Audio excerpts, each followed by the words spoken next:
Betrayal rarely announces itself with a drawn weapon. It usually arrives wrapped in a warm embrace and a soft kiss.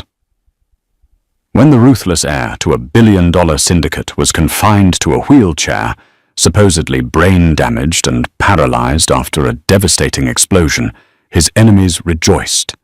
His beautiful fiancée played the weeping angel to perfection, spoon-feeding him while plotting to dismantle his empire piece by piece. She thought she was talking to a ghost, a vegetable who couldn't hear her wicked confessions. She was dead wrong. He heard every word, felt every deceit, and was merely waiting for the perfect moment to strike.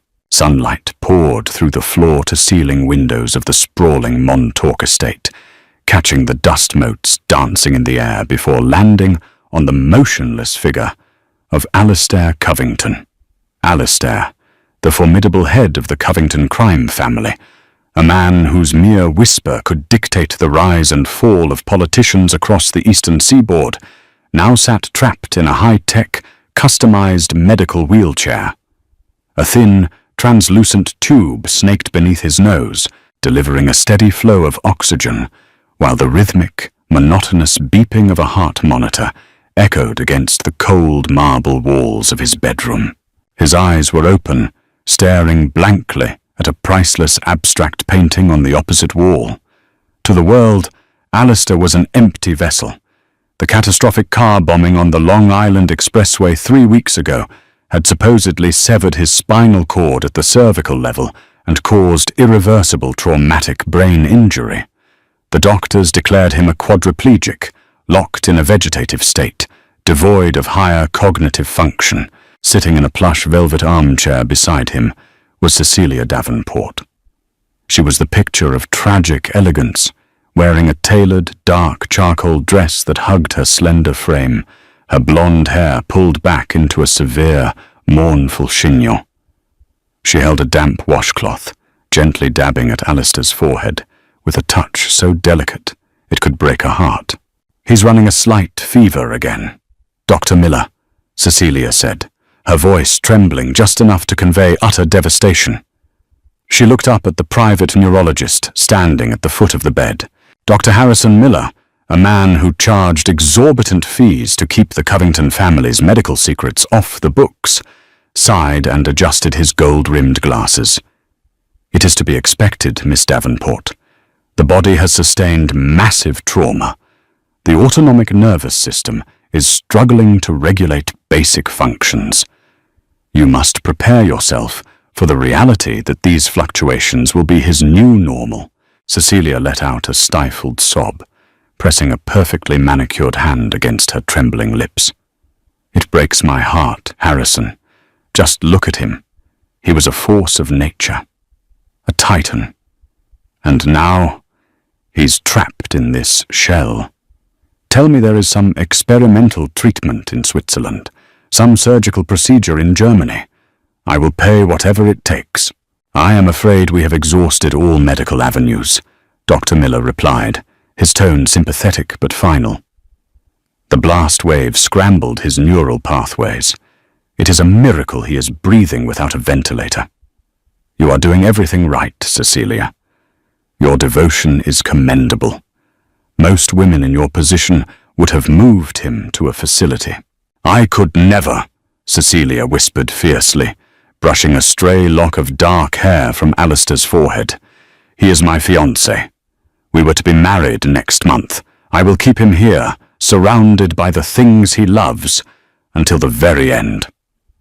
Dr. Miller nodded, packing his instruments into his leather medical bag. "I will adjust his intravenous nutrient mix.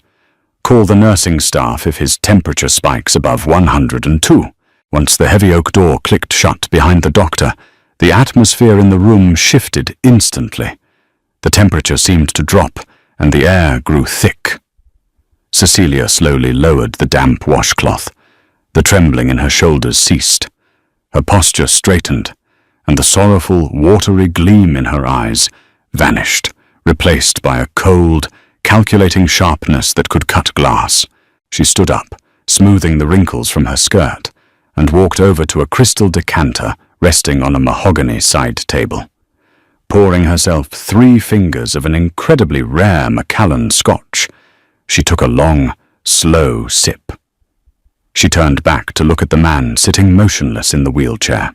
"God, you look pathetic," Cecilia murmured, her voice stripped of all its former warmth. It was flat, carrying a venomous edge. She slowly walked toward him, her stiletto heels clicking rhythmically against the hardwood floor. Alistair remained absolutely still. His chest rose and fell in a slow, mechanical rhythm. His eyelids blinked every few seconds, a natural reflex, but his pupils remained fixed and unseeing. "A titan," she scoffed, echoing the doctor's words. She leaned in close, her face mere inches from his, the scent of her Tom Ford black orchid perfume overwhelming his senses. "That's what they called you, the great Alistair Covington. Untouchable, unbreakable. Look at you now. You're nothing but a slab of meat taking up space in my house." She reached out, tracing the sharp line of his jawbone with a single, icy fingernail. "Do you know how exhausting it is, pretending to cry over you every single day? My eyes are completely raw, but it's worth it. God, it is so worth it. The board of directors is terrified. They see me as the grieving widow-to-be, the only one standing between your empire and total chaos. Tomorrow, they are granting me emergency proxy voting rights. Within a month, I will have legal control over the ports, the casinos, and the shell corporations." She paused, taking another sip of the amber liquid. "It's a shame you can't hear me, Alistair. I always wanted to tell you exactly what I thought of you. I despised you from the moment my father introduced us. You thought you could just buy me, buy the Davenport name to legitimize your filthy, blood-soaked money. You treated me like a trophy to be polished and paraded at your charity galas." Cecilia grabbed a handful of his dark hair and yanked his head back slightly, forcing his blank eyes to face the ceiling. "I am not a trophy. I am the woman who finally took down the Covington Syndicate." She released him, letting his chin drop back down to his chest. She turned her back on him, walking toward the grand balcony doors that looked out over the crashing waves of the Atlantic. She had no idea that behind her, Alistair's seemingly paralyzed fingers, hidden beneath the thick wool blanket on his lap, twitched with terrifying, deliberate control. Deception was an art form Alistair Covington had mastered long before he ever met Cecilia Davenport. In the criminal underworld, showing weakness was a death sentence, but manufacturing a weakness, creating a flawless illusion of vulnerability, was the ultimate weapon. Alistair was not paralyzed. He was not brain damaged. The bombing had indeed been brutal. It had thrown his armored Mercedes SUV off the highway, flipping it 3 times before it erupted into flames. He had suffered 3 broken ribs, a hairline fracture in his collarbone, and a severe concussion. But his spinal cord was entirely intact. The moment he had woken up in the chaotic emergency room, surrounded by screaming trauma surgeons, his survival instincts had kicked in. He knew the bomb was an inside job. The route was classified, known only to his absolute inner circle. If he miraculously survived and walked out of that hospital, whoever tried to kill him would simply try again, perhaps with better aim. So Alistair made the most dangerous gamble of his life. He bribed a disgraced, mob-affiliated anesthesiologist to alter his initial brain scans and spinal MRIs, faking a catastrophic injury.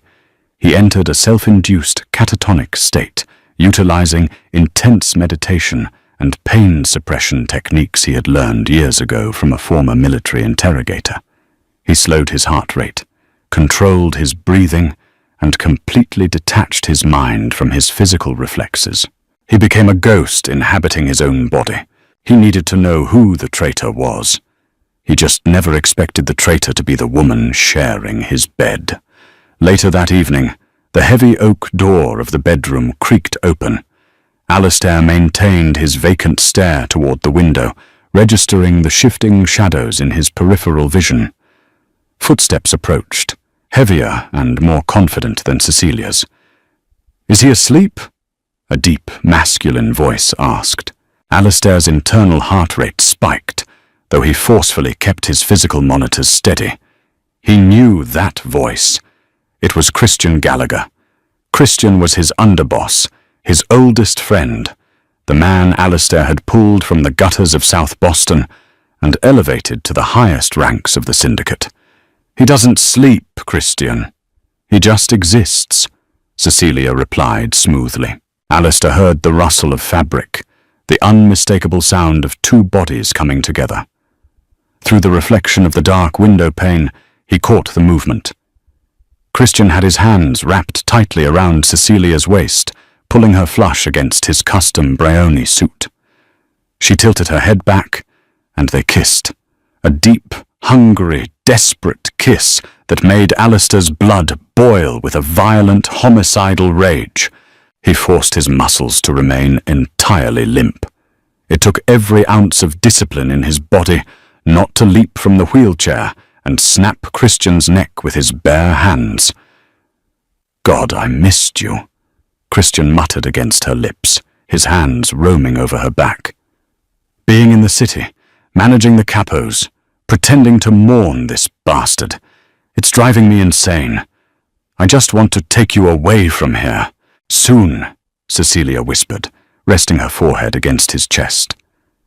"We are so close, Christian. The proxy rights go through tomorrow.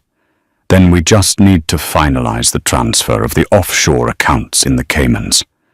Once the money is clean and untraceable, we can finally be done with him." Christian pulled away slightly, walking over to the wheelchair. He stood directly in front of Alistair, sneering down at him. "Look at the great boss now. You know, for a second, when I saw the footage of the car burning, I panicked. I thought the explosives expert used too much C4.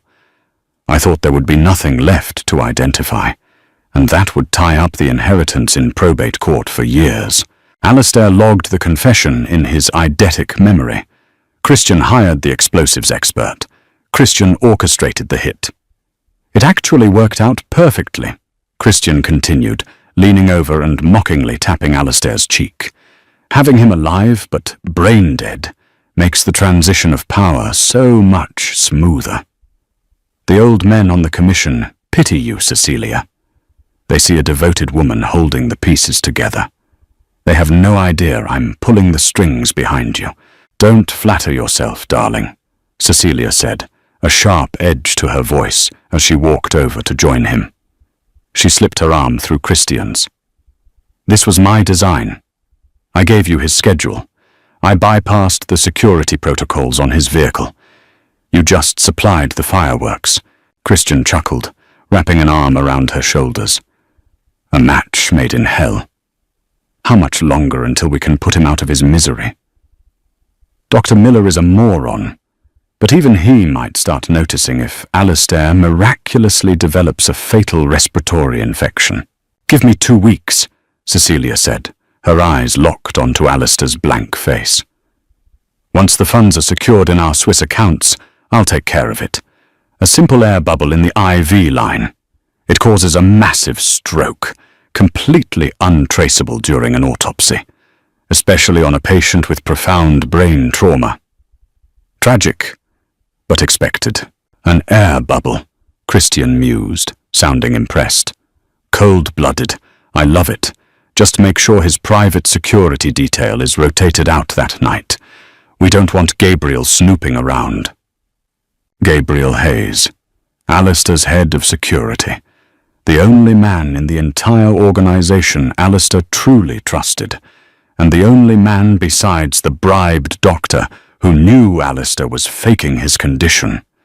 Gabriel was the one maintaining the perimeter, secretly gathering evidence, tracking Christian's movements, and waiting for Alistair's signal to strike. "Gabriel is a loyal dog, but he's stupid," Cecilia dismissed with a wave of her hand. "I'll send him to the city to run a useless errand. He won't be anywhere near the estate." Christian leaned down, his face inches from Alistair's. Hear that, boss? 2 weeks. Enjoy the view while it lasts. You built a beautiful empire, Alistair. Thank you for leaving it to us. He spat on the floor next to the wheelchair, turned on his heel, and walked out of the room with Cecilia trailing behind him, their laughter echoing down the hallway. Alone in the dark, Alistair slowly, deliberately closed his eyes. Beneath the heavy wool blanket, his right hand balled into a tight, white-knuckled fist. The muscles in his jaw clenched, veins popping along his neck. The charade was excruciating, but the intelligence he was gathering was invaluable.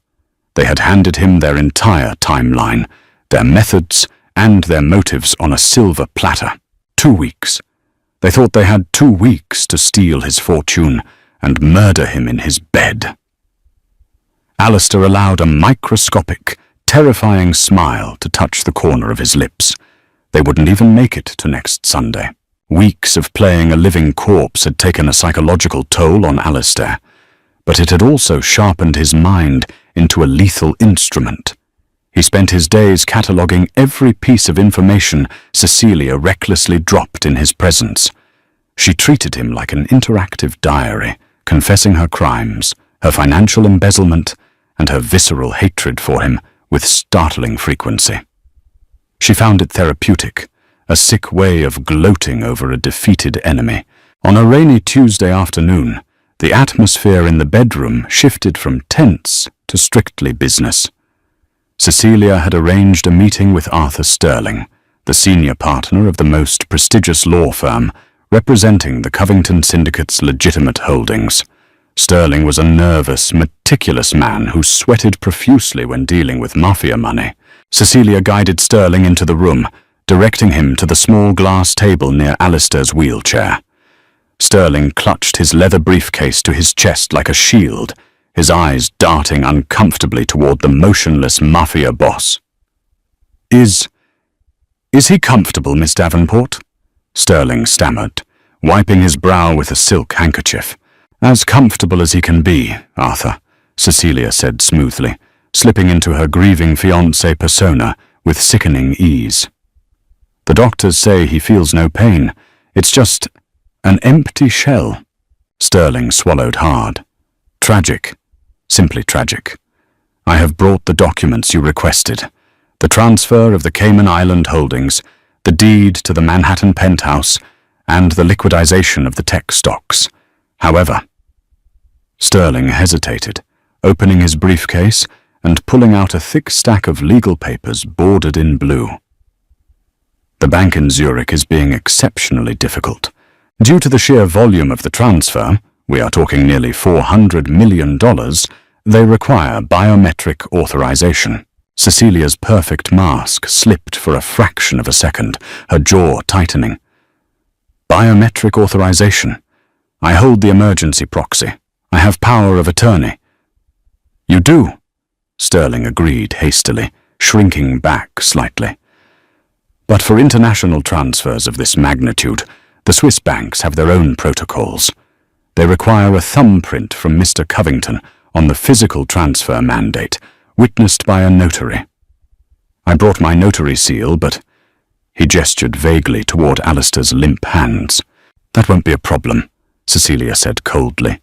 She walked over to a desk, retrieved an ink pad, and brought it over to the wheelchair. Alistair heard the distinct click of the ink pad opening. He realized what she was about to do. If she secured his thumbprint, the $400 million, his ultimate leverage and the foundation of his syndicate, would vanish into an account entirely controlled by Christian Gallagher. He needed to stop her. But breaking character now, with the lawyer present, would ruin the entire counter-operation. He needed Christian in the room when he sprung the trap. He needed them all together. Cecilia knelt beside the wheelchair. She reached under the wool blanket and grabbed Alistair's right hand.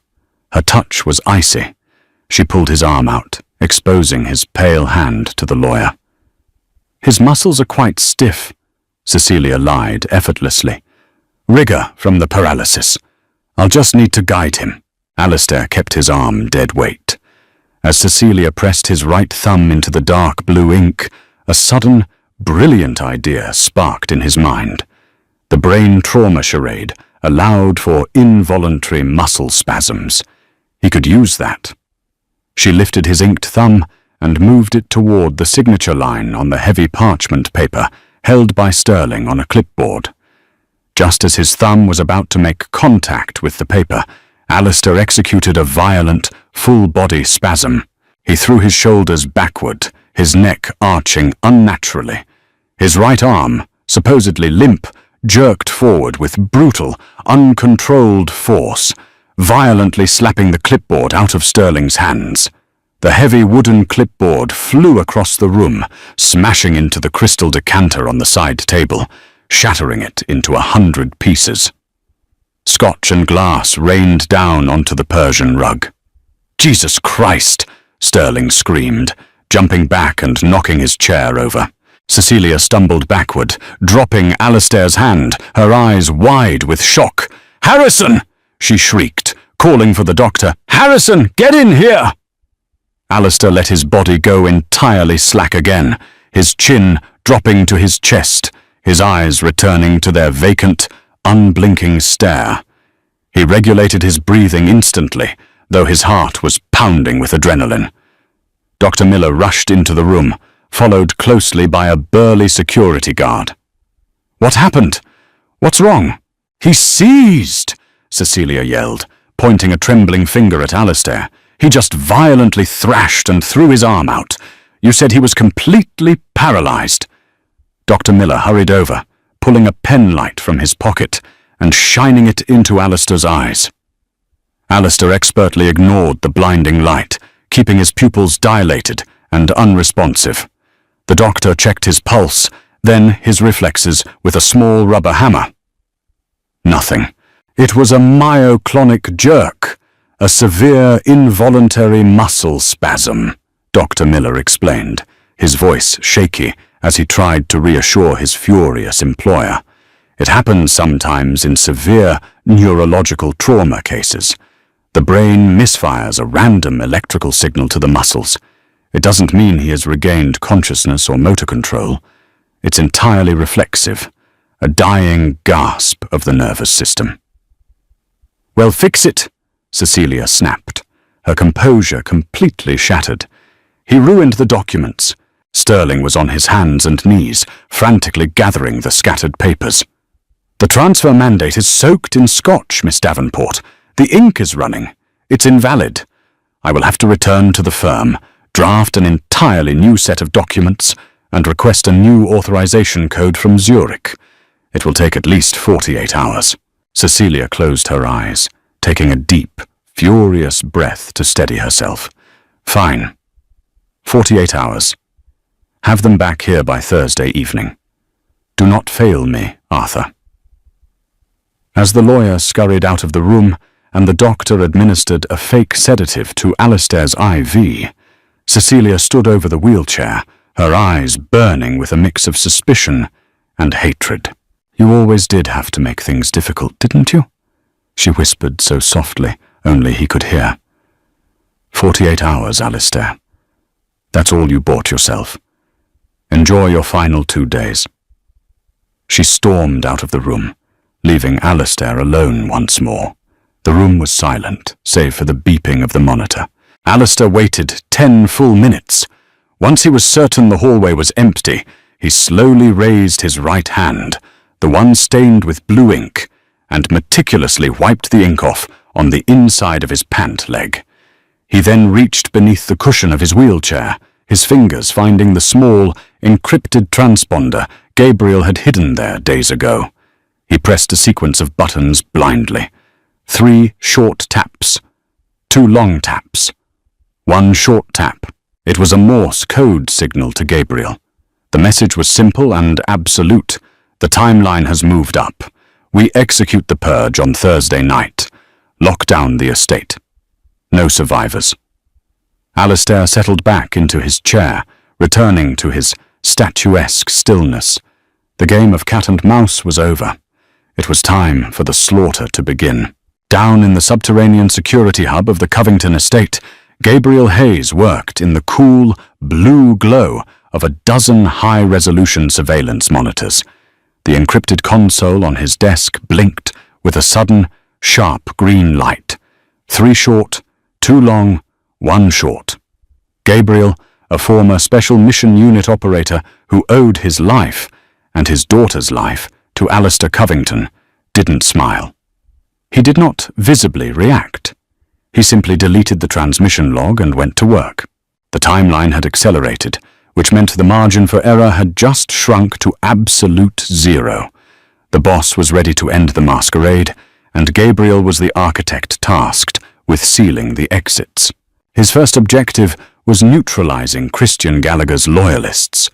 Over the past 3 weeks, Christian had subtly filtered his own hand-picked enforcers into the estate's exterior guard rotation. They strutted around the perimeter, arrogant and sloppy, believing Gabriel was nothing more than an incompetent, grieving meathead mourning a paralyzed king. They had no idea Gabriel had already cloned their burner phones, bugged their barracks, and quietly replaced their reserve ammunition with blanks. Upstairs, the illusion of normalcy continued with sickening sweetness. Wednesday morning saw Cecilia standing by Alistair's bedside, humming a cheerful, upbeat melody as she arranged fresh white lilies in a heavy crystal vase. Lilies, the traditional flower of death.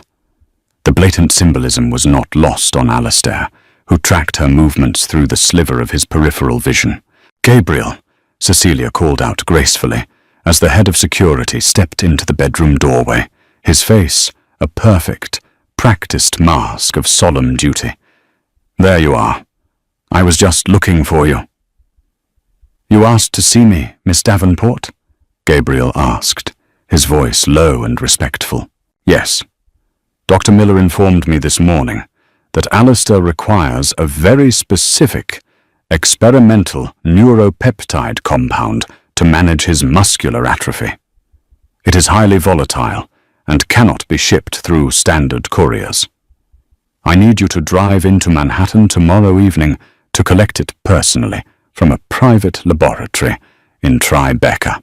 Gabriel frowned, shifting his weight uncomfortably, playing the part of the fiercely protective guard. "Tomorrow evening? Miss Davenport, with all due respect, I shouldn't leave the perimeter. Mr. Covington is vulnerable. The weather reports indicate a massive storm rolling in." Cecilia let out a long, patronizing sigh, walking over to him and placing a delicate hand on his tactical vest. "Gabriel, look at him. Who exactly is going to attack a brain-dead man in a wheelchair? The estate is a fortress. Christian's men are reinforcing the gates as we speak. This medication is crucial for Alistair's comfort. Are you refusing a direct order from the proxy head of this family?" "No, ma'am," Gabriel said, lowering his head in feigned submission. "I will leave at 6 o'clock tomorrow evening." "Excellent," she smiled, a chilling, hollow expression. "Take the armored Cadillac. It will take you at least 3 hours with the storm. Take your time. Safety first." As Gabriel left the room, Alistair felt a surge of cold, dark satisfaction ripple through his motionless body. She had just cleared the board, exactly as he and Gabriel had anticipated. She was so blinded by her own arrogance, so convinced of her superior intellect, that she couldn't see the steel jaws of the trap snapping shut around her elegant neck. That night, Alistair lay awake in his specialized bed, listening to the muffled, arrogant sounds of Cecilia and Christian in the adjoining guest suite. They were celebrating early, uncorking a bottle of vintage Dom Perignon and openly discussing their future empire. "The old capos in the Bronx are going to be a problem." Christian's voice drifted through the ventilation grate, thick with ambition and alcohol. "They're too loyal to Alistair's archaic rules. No narcotics, no human trafficking. It's bad for business. The Italians are making billions while we play morality police. Then we purge them," Cecilia replied smoothly, the clinking of crystal glasses ringing out. Once the offshore money is in our accounts, we buy the loyalty of the younger lieutenants. Anyone who mentions Alistair's old code gets a bullet in the back of the head. We are modernizing, Christian. We are taking this syndicate global. Every word they spoke was another nail hammered securely into their coffins. Alistair's syndicate was built on a code, a ruthless, violent code, but a code nonetheless that kept the streets from devolving into absolute anarchy. Christian was a parasite, a greedy street thug, eager to infect the empire with cheap, dirty money and chaotic violence. Alistair focused his mind, channeling his icy fury into his muscles, practicing the micro-movements he would need. Beneath the heavy blankets, he flexed his calves, his thighs, his forearms. His body was a coiled spring, rested, rehabilitated in secret, and lethally primed. The doctors said he was a vegetable. Cecilia thought he was a ghost. Tomorrow night, they would learn the terrifying difference between a dead man and a sleeping dragon. Thursday evening descended upon Long Island, enveloped in a torrential, violent downpour. The sky bruised into shades of deep purple and pitch black, while jagged forks of lightning illuminated the crashing waves of the Atlantic Ocean. Thunder rattled the reinforced, bulletproof glass of Alistair's bedroom windows, providing a fitting, operatic overture for the violence that was about to unfold. Arthur Sterling arrived exactly at 7 o'clock, looking even more miserable and terrified than before. His expensive suit was damp from the rain, and he clutched a waterproof briefcase to his chest as if it contained his own beating heart. Christian Gallagher was already in the room, leaning casually against the mahogany mantelpiece with a crystal glass of bourbon in his hand, exuding the smug, untouchable aura of a king in waiting. "Let's get this over with, Arthur," Christian commanded, not bothering to hide his disdain for the sweating lawyer. "We have a lot of corporate restructuring to do once these funds are secured. Time is money." Sterling scurried over to the glass table, frantically unlatching his briefcase and extracting the freshly drafted transfer mandates. "I assure you, Mr. Gallagher, Miss Davenport, these documents are flawless. The Zurich branch manager is standing by at his private residence for the biometric confirmation." Cecilia approached the wheelchair, the dark ink pad in hand. She didn't bother with the gentle, grieving fiancée routine tonight. Her eyes were hard, sharp, and fixed entirely on the prize. She grabbed Alistair's right hand, roughly pulling his arm from beneath the wool blanket. Alistair remained perfectly still. He offered no resistance, no sudden, terrifying spasms like 2 days prior. He allowed his arm to hang like dead weight. He felt the cold, wet ink press against his thumb, and then felt her firmly press his digit onto the signature line of the thick, textured parchment paper. "There," Cecilia said, hastily wiping his thumb with a wet wipe and dropping his hand back onto his lap with a dismissive thud. "Is that sufficient, Arthur?" Sterling practically pressed his nose to the paper, inspecting the print with a small jeweler's loupe, nodding eagerly. "Perfect. Absolutely perfect. I will scan this into the encrypted portal immediately.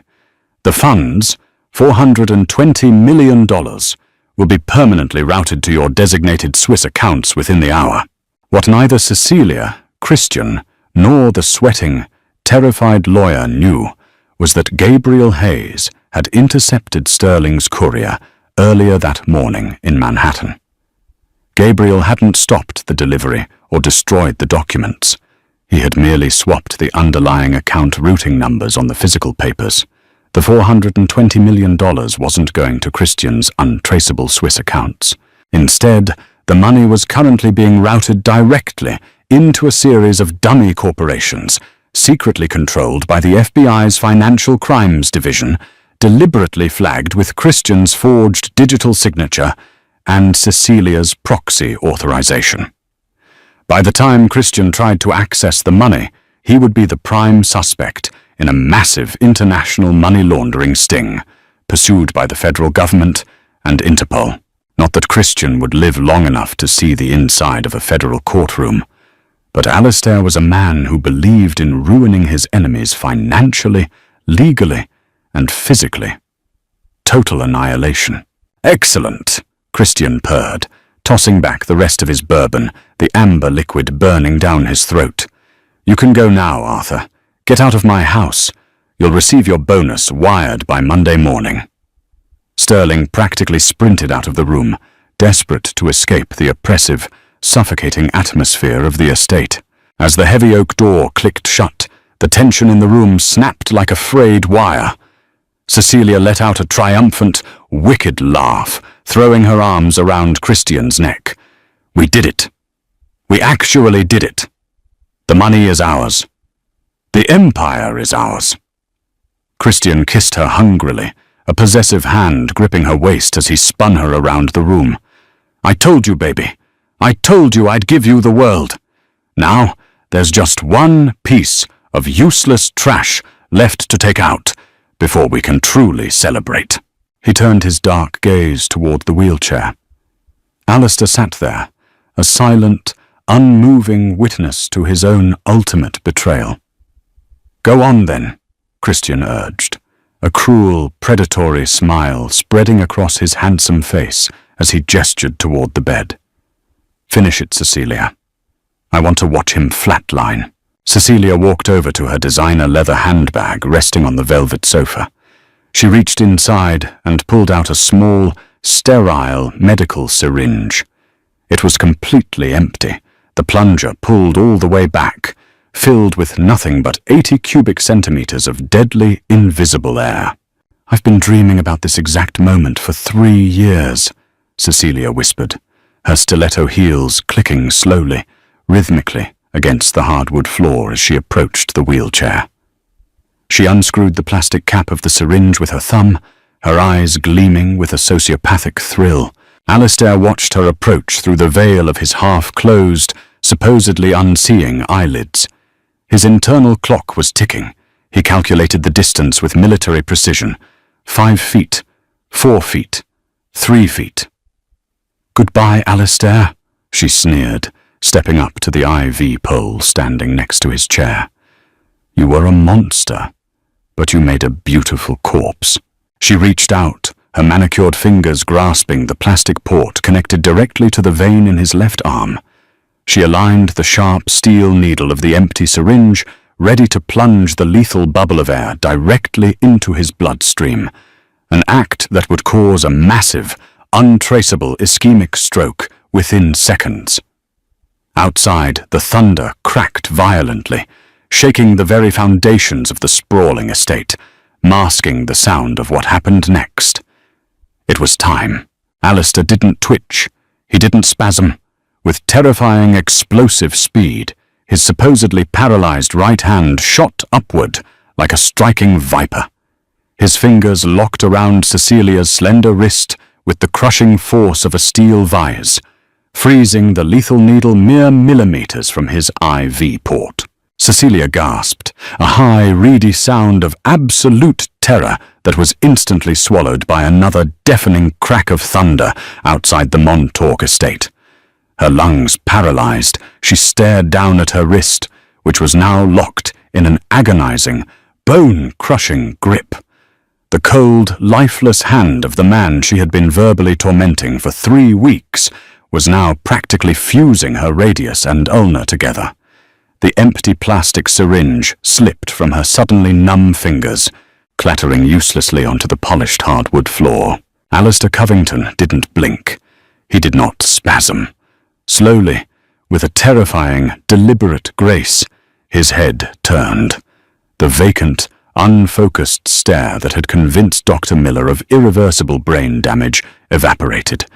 In its place was a gaze so sharp, so predatory and so intensely alive that Cecilia felt her knees completely buckle. If he hadn't been holding her up by her wrist, she would have collapsed. "Did you honestly think?" Alistair spoke, his voice a gravelly, rasping whisper from weeks of underuse. yet carrying the booming authority of a judge handing down an execution order. That a cheap car bomb and a street rat from South Boston could end my reign? Christian Gallagher, standing 10 feet away by the fireplace, froze. The crystal bourbon glass slipped through his fingers, shattering against the marble hearth and splashing expensive liquor across his custom leather shoes. His jaw went slack, his eyes bulging as his brain struggled to process the impossible reality standing before him. The dead man was speaking. The vegetable was holding his fiancée hostage. "What?" Christian stammered, his usual swagger entirely erased, replaced by the primal panic of a prey animal. "How?" Alistair squeezed Cecilia's wrist just a fraction harder, eliciting a sharp, pathetic shriek of pain from her lips. With his left hand, he casually reached up and ripped the translucent oxygen tube from beneath his nose. He then grabbed the IV line, patched into his forearm, and tore the needle out of his own vein in one swift, violent motion. A single bead of red welled up, but he ignored it, pushing the heavy medical tray away. "You talk too much, Cecilia," Alistair murmured, looking directly into her panicked, tear-filled eyes. A fatal flaw in a conspirator. You should have checked the room for bugs.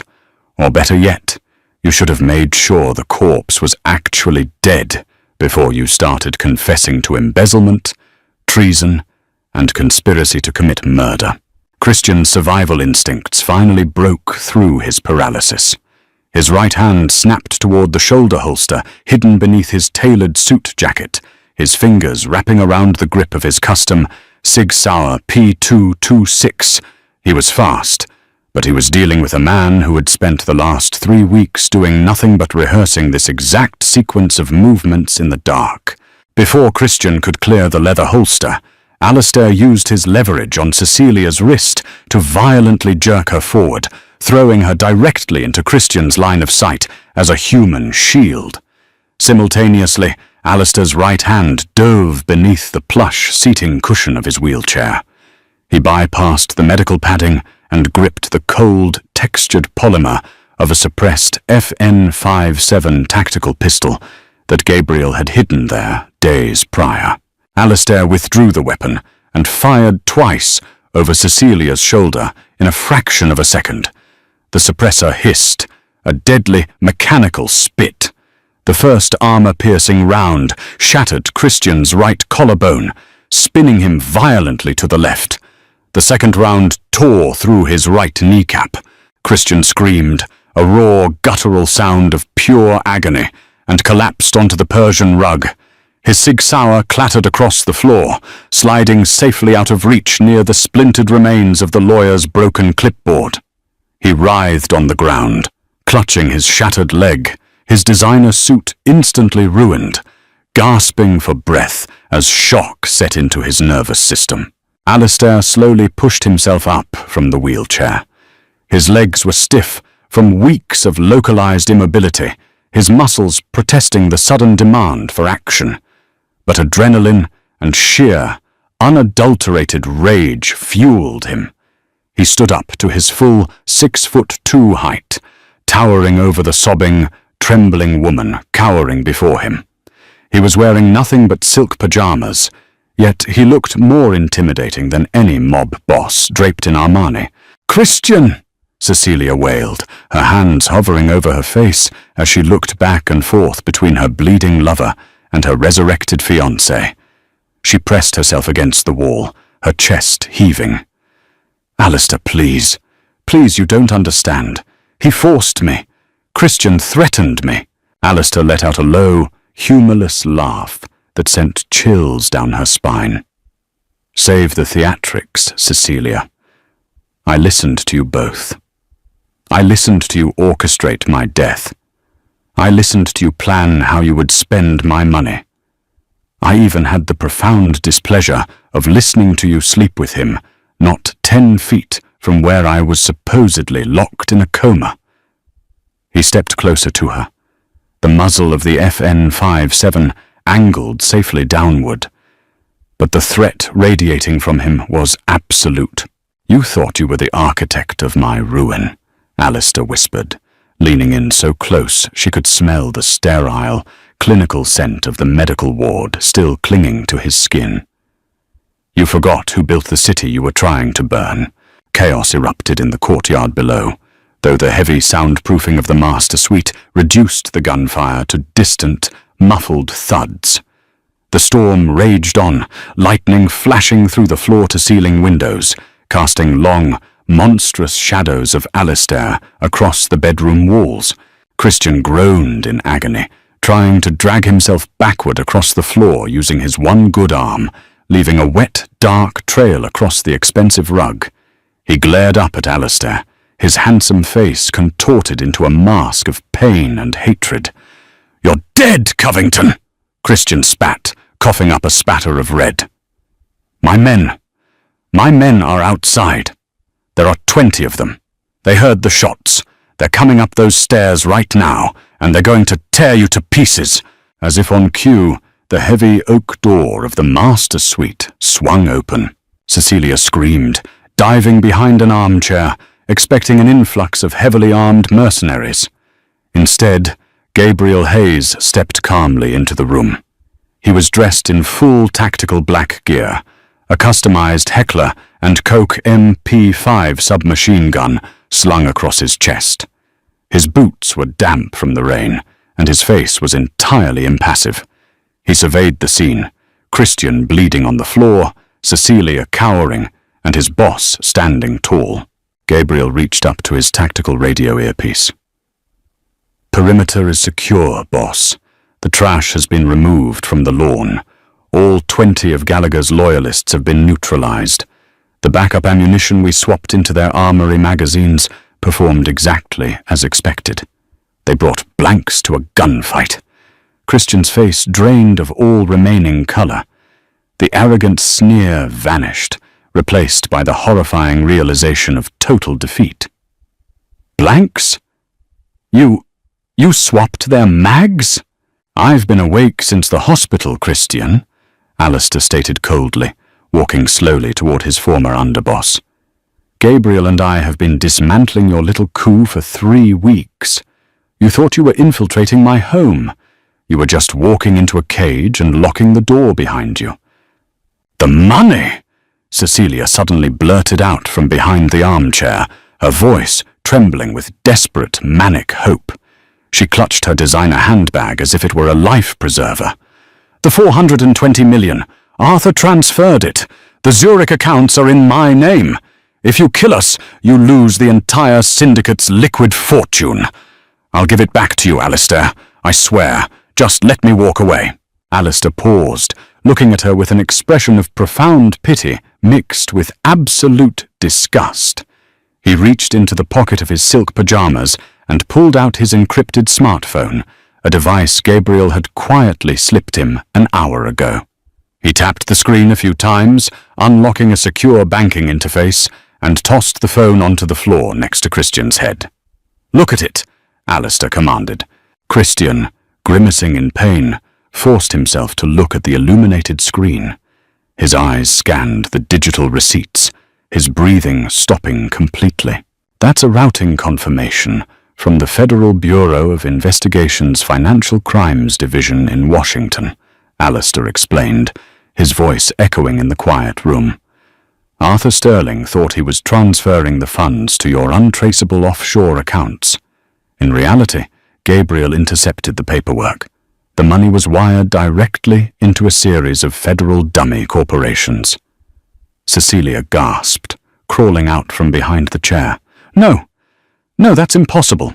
The transfer is flagged with your digital proxy authorization, Cecilia, and Christian's forged biometric countersignatures," Alistair continued mercilessly. "As of 10 minutes ago, the FBI believes you two are the masterminds behind the largest international money laundering operation on the eastern seaboard. You didn't steal my fortune. You just handed the federal government the rope to hang you with. You lost the money just to trap us?" Christian choked out, horrified by the sheer scale of Alistair's vengeance. "You destroyed your own syndicate's capital. Capital can be replaced," Alistair said coldly, raising the pistol slightly. Loyalty cannot. Besides, the board of directors will find out tomorrow that the rogue proxy head, Miss Davenport, acted alone in embezzling the funds before fleeing the country. The Covington family will cooperate fully with the authorities, emerging as the tragic victims of corporate fraud.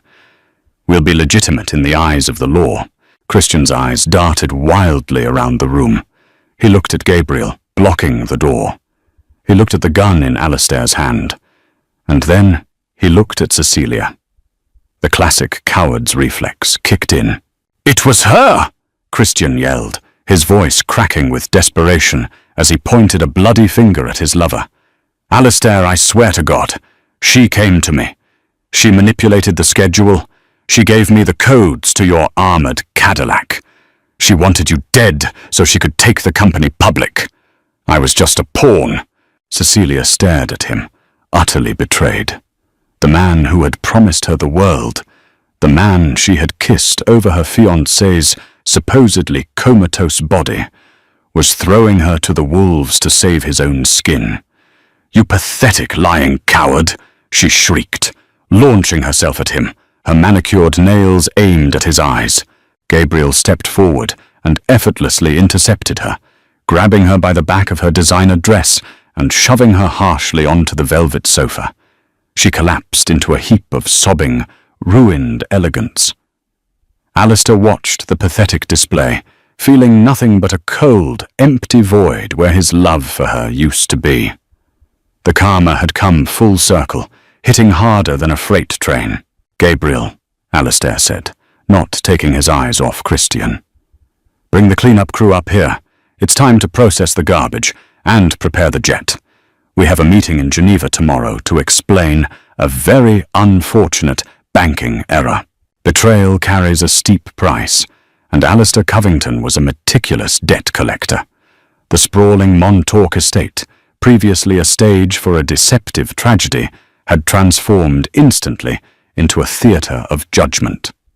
Down in the subterranean levels, far below the luxurious marble floors and imported Italian chandeliers, lay a reinforced, soundproof bunker, originally constructed during the Prohibition era. Its concrete walls were thick, damp, and completely impervious to the raging thunderstorm above. Christian Gallagher was strapped securely to a cold, stainless steel medical examination table in the center of the room. His ruined knee and shattered collarbone had been brutally stabilized, not to heal him, but to prevent him from bleeding out before his interrogation was complete. A rogue, off-the-books trauma surgeon, loyal only to Gabriel Hayes, had hastily extracted the armor-piercing bullets without the mercy of anesthesia. Christian's expensive designer suit had been stripped away, replaced by the humiliating vulnerability of his own blood and sweat. He was awake, hyperventilating, and trembling uncontrollably from the shock and the agonizing pain radiating through his nervous system. Cecilia Davenport sat in the corner, violently shivering, her wrists zip-tied tightly to the arms of a heavy iron chair. Her flawless makeup was completely ruined, tracking dark, mascara-stained tears down her pale cheeks. She flinched every time Christian let out a pathetic, muffled groan around the leather bite strap secured between his teeth. The heavy steel door groaned open, and Alistair walked in. He had discarded the silk pajamas, having showered and changed into a perfectly tailored midnight blue Tom Ford suit. He moved with the predatory grace of an apex predator that had just finished a long, satisfying hunt. He leaned heavily on a silver-handled walking cane, a temporary necessity for muscles still recovering from weeks of simulated paralysis, but the cane only added to his terrifying, aristocratic aura. Gabriel followed closely behind him, carrying a thick, leather-bound dossier and a secure, encrypted tablet. "Take the strap out of his mouth," Alistair commanded, his voice cold and devoid of any human empathy.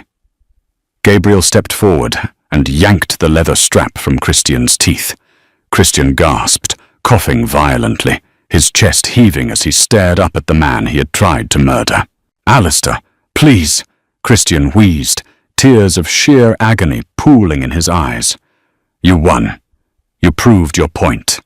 Just put a bullet in my head and end it." "End it?" Alistair repeated softly, walking over to the steel table and resting both hands on the silver handle of his cane.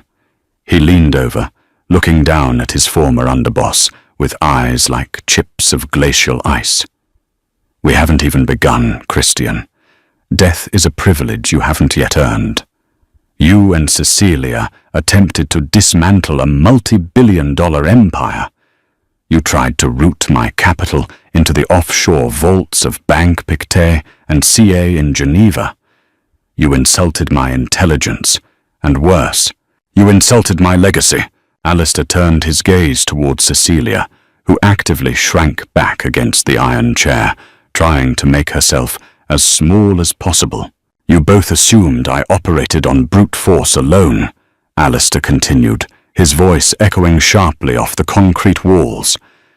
"You thought my power was merely physical. You failed to realize that the Covington Syndicate is a corporate machine. While you two were drinking my Dom Perignon and measuring the drapes, Gabriel was employing Kroll, the premier private corporate intelligence firm in the world, to quietly audit every single legitimate front in our organization." Cecilia's head snapped up, her breath hitching in her throat. "Kroll, you brought private federal investigators into the syndicate's books when the accounts are perfectly clean. Cecilia, investigators are simply accountants." Alistair smiled, a chilling expression that did not reach his eyes. "They identified every single shell corporation you set up. They traced the fraudulent wire transfers. They documented every signature you forged. And more importantly, they identified every single capo, lieutenant, and street soldier who pledged allegiance to Christian over the past 3 weeks." Christian squeezed his eyes shut, letting out a hopeless, guttural sob. The realization washed over him. Alistair hadn't just survived the coup, he had allowed the coup to happen specifically to draw every traitor out into the open light. "I have a list, Christian," Alistair said, gesturing to the heavy dossier in Gabriel's hands. 64 names. 64 men who thought my supposed brain damage was their golden ticket to uncontrolled power. As we speak, my loyalists are visiting their homes, their clubs, and their safe houses. Tonight is a purge of historic proportions, and you two are the guest stars. Cecilia suddenly leaned forward, desperate, her survival instincts kicking in.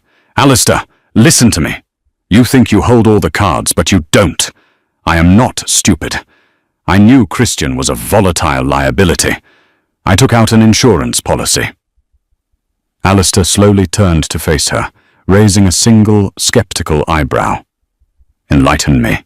I have a dead man's switch," Cecilia spat, a fleeting spark of her old arrogance returning to her tear-stained face. "A highly encrypted solid-state drive hidden in a private vault at a J.P. Morgan branch in Manhattan. It contains the real ledgers, the extortion rackets, the illegal port shipments, the political bribes, everything. If I don't log into a secure server every 48 hours, an automated script will email those files to the New York Times, the FBI, and the district attorney. If you kill me, or if you send me to prison, your entire empire burns to the ground. You need me alive, Alistair. You need me free." Silence stretched across the cold bunker. The only sound was the rhythmic dripping of a condensation pipe in the corner. Alistair stared at her for a long, agonizing moment. Then he looked at Gabriel. Gabriel did not smile, but a glint of dark amusement flashed in his eyes. He reached into his tactical vest, pulled out a small metallic silver rectangle, a solid-state drive, and tossed it casually onto the floor at Cecilia's feet.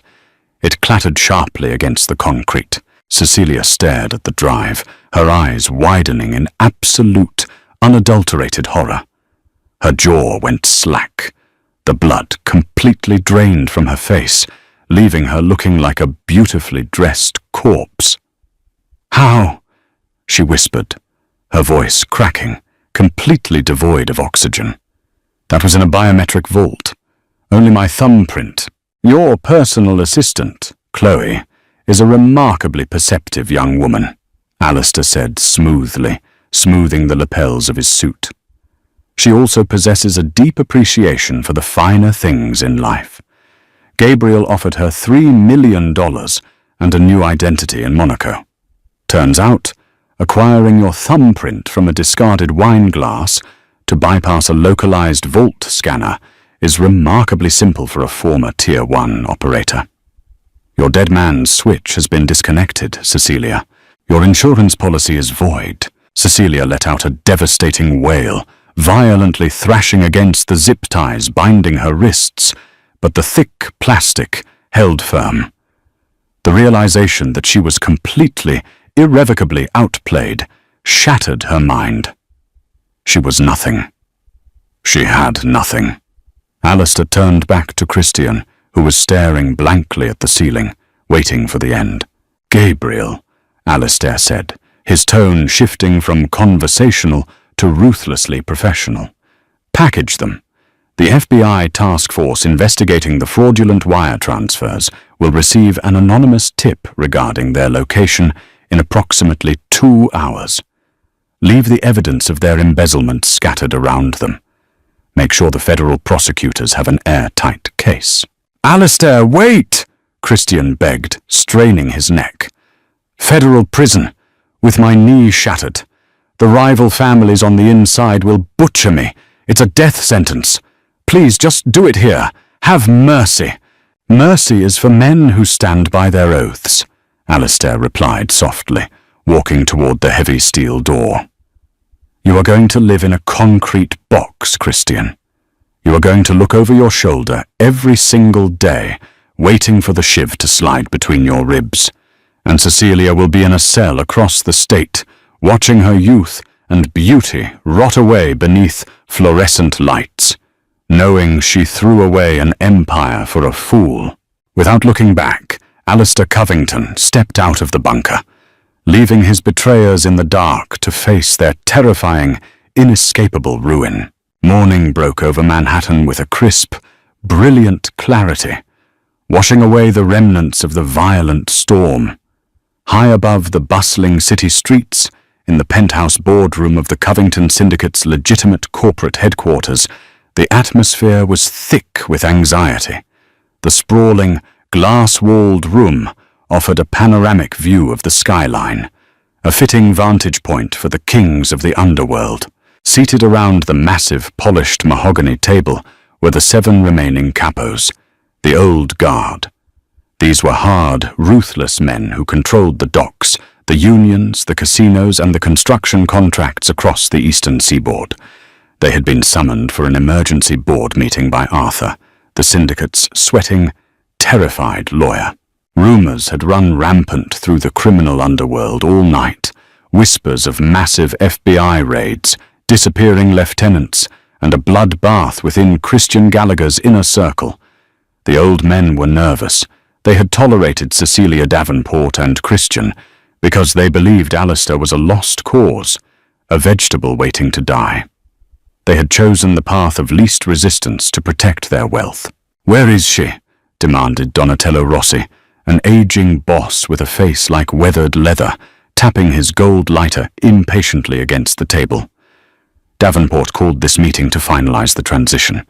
"If she's skipping town with the Treasury, we need to mobilize the street crews immediately." "Patience, Rossi," muttered Vincent Carisi, adjusting his silk tie. "The lawyer said the leadership would address us at 9 sharp. If Christian is making a play for absolute control, we demand a vote." Exactly as the antique grandfather clock in the corner struck 9, the heavy double doors of the boardroom clicked open. The 7 capos turned, expecting to see the elegant, arrogant form of Cecilia Davenport or the swaggering presence of Christian Gallagher. Instead, a profound, suffocating silence fell over the room. Several men stopped breathing entirely, Rossi's gold lighter slipped from his fingers, clattering loudly against the mahogany table. Walking through the doors, flanked by Gabriel Hayes and 4 heavily armed, black-suited security contractors, was Alistair Covington. He did not look like a man who had suffered a catastrophic brain injury. He did not look like a quadriplegic.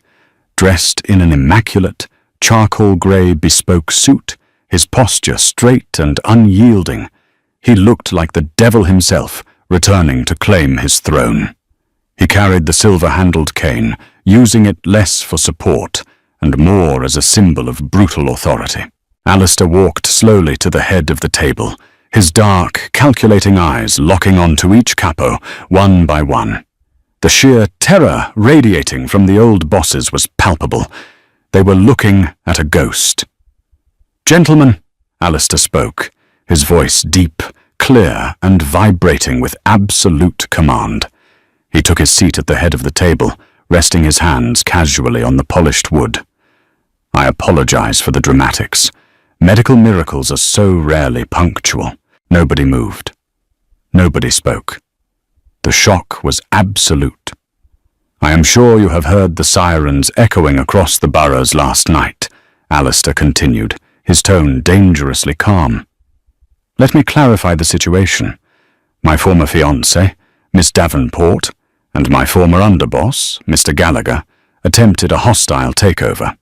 They orchestrated the bombing of my vehicle and colluded to embezzle $420 million from our legitimate holdings." Alistair paused, letting the weight of his words sink in. They were sloppy. They were arrogant. And, as of 4 o'clock this morning, they are currently in the custody of the Federal Bureau of Investigation, facing multiple life sentences for international corporate fraud and racketeering. Rossi finally found his voice, though it trembled. "Boss, Alistair, we were told you were gone. We were told your mind was destroyed.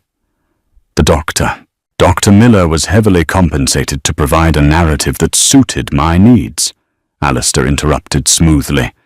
"I needed to know who would stand by my bedside and who would reach for my wallet while I was supposedly sleeping. The results of my little sociological experiment were deeply disappointing." Alistair leaned forward, the temperature in the room seemingly dropping 10 degrees. 64 men chose treason over loyalty over the past 3 weeks. As of this morning, those 64 men have been permanently removed from the chessboard. Gabriel has their territories secured. The old code is reinstated immediately. There will be no narcotics, no human trafficking, and no unauthorized violence in my city. We operate in the shadows, with discipline and honor. He stood up, picking up his silver cane. "I understand that transitions of power can create confusion. Therefore, I am wiping the slate clean for the 7 of you. You protected your families, and you kept the peace while I was indisposed. But understand this." Alistair's eyes darkened into obsidian voids, burning with a lethal promise. "I came back from the dead once to root out the rot in my empire. Do not ever give me a reason to do it again. The next man who doubts me will not be handed over to the federal government. He will simply vanish. Are we absolutely clear?" "Crystal clear, boss," Carisi stammered, bowing his head deeply in submission. The other capos quickly followed suit, murmuring their absolute loyalty, their eyes fixed firmly on the table. The rebellion was completely crushed. The syndicate was unified under an iron grip tighter than ever before. Alistair Covington turned and walked toward the floor-to-ceiling windows, looking out over the sprawling metropolis of New York City. The sun caught the edges of the skyscrapers, casting long, triumphant shadows across the concrete canyons. He had paid a heavy price in blood, pain, and heartbreak, but the reward was absolute sovereignty. He was no longer just a Mafia boss. He was a myth. He was the king who could not be killed, the titan who ruled from the shadows, watching over an empire built on the shattered bones of those who dared to betray him. Wow, What an incredible journey into the dark and treacherous world of the Covington Syndicate. Alistair's ultimate revenge proves that true power lies in patience, intelligence, and the absolute refusal to become a victim. Betrayal is a dangerous game, and Cecilia learned the hard way that you should never underestimate a king, even when he appears broken. The dramatic twists, the high-stakes financial warfare, and the satisfying karma make this a story you won't easily forget. If you loved this intense, twist-filled saga of mafia romance, betrayal, and ultimate retribution, please hit that like button right now. Share this incredible story with your friends who love dark, suspenseful drama, and don't forget to subscribe to our channel and ring the notification bell so you never miss another thrilling audio narrative. Drop a comment below telling us your favorite plot twist. See you in the next video.